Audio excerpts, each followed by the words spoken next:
if you'd like to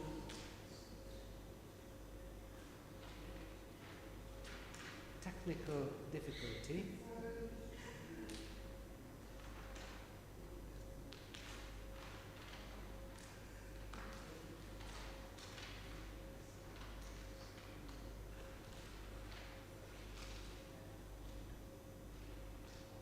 if you could lift it up, please, and turning it towards Auntie Daphne and Uncle Daniel, that side. Okay, let's see. If you could turn, please, towards Auntie Daphne, that direction. Okay, towards the middle. And now towards the piano. Okay, so let's see what happened. Thank you, it says. So today what we've been focusing on is being thankful, because we take a lot of what we have in our life for being granted. For example, the food that we eat, the family members that we have, we should all be thankful for that, even the hobbies that we know.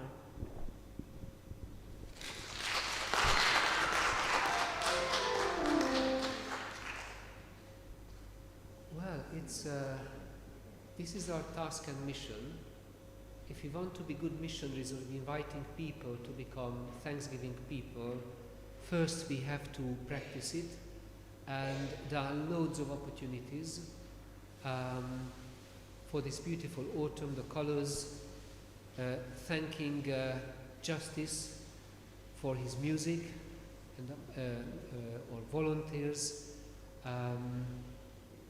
and on a more personal level, it's your task to say thank you to someone. We can say thank you even to those to whom we can no longer say thank you because they are deceased, but in a prayer, speaking aloud when we are alone, we can share how grateful we are for their friendship or for their care. And I like the fact that this is 3 groups of letters. Separately they wouldn't really make sense. DHA, NK, you or yo, you. But when it's put together, thank you, this is the most meaningful sentence. And actually, if David Attenborough was here with us, you have answered the big question, how humankind emerged in history. What is the moment when we became humans? Christian teaching says this is the moment when God created an immortal soul in us. But that very moment, God also created this sentence, this capacity in us to say thank you. This is what makes you humans. And on that note, I was really thinking about something. Perhaps in the newsletter you can see the confession summed up. I'm thinking a lot about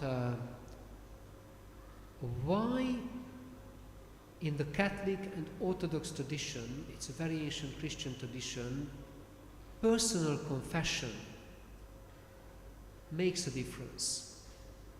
Since Protestantism, as a protest against the Catholic Church, which was corrupt at the time, somehow the emphasis shifted on we have to acknowledge our sins, but it took the form of a public confession. This is what we do at the beginning of every Mass. But I'm more and more thinking, and today I understood something with the help of our kids, that this is my experience and confute it. Those people who practice confession, who live and know the sacrament of confession, sacramental confession, who take the deep breath and go to the priest or minister to sharing their sometimes, close our eyes and we are ashamed of our regular faults, and who have the humility of going to confession and confessing things to Jesus, asking for Jesus' absolution and forgiveness, but it is still through a person, face to face. It's a humbling experience. But those who have this humility, this experience of self-giving, usually these people are the ones who are able to say sorry to someone in real life. This is the big puzzle in my life, that I know Christians who hurt someone or hurted me, and recurringly I never ever hear from them, sorry, I was wrong. I'm not blaming them, it's not a judgment, it's a cultural observation. So this ability is to say thank you and to say sorry, this is what makes us humans. And the church, our mother church, offers this wonderful gift. And if I may encourage you that if you feel that there is a burden in your life or an unresolved issue which you are carrying for months or years, and it recurs and sucks your energy, makes you depressed, think about it, that you can mention it in a spiritual conversation. You don't have to call it a confession, but if you say to your priest that, can I have forgiveness for these things from Jesus? And then the priest will guide you.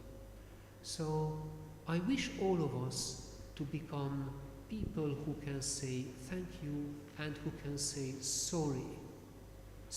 And saying sorry within 24 hours is always best than having it and putting it under the carpet.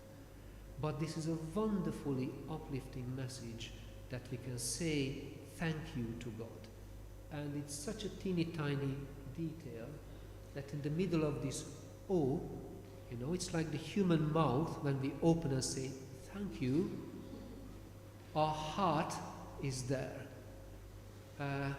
And if you have ever looked at your image in the mirror and checked your tongue, there is a kind of split in the middle, and our tongue has a shape of a heart, actually, which is a very interesting observation, but I must stop here.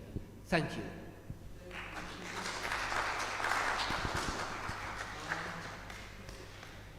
After the final hymn, then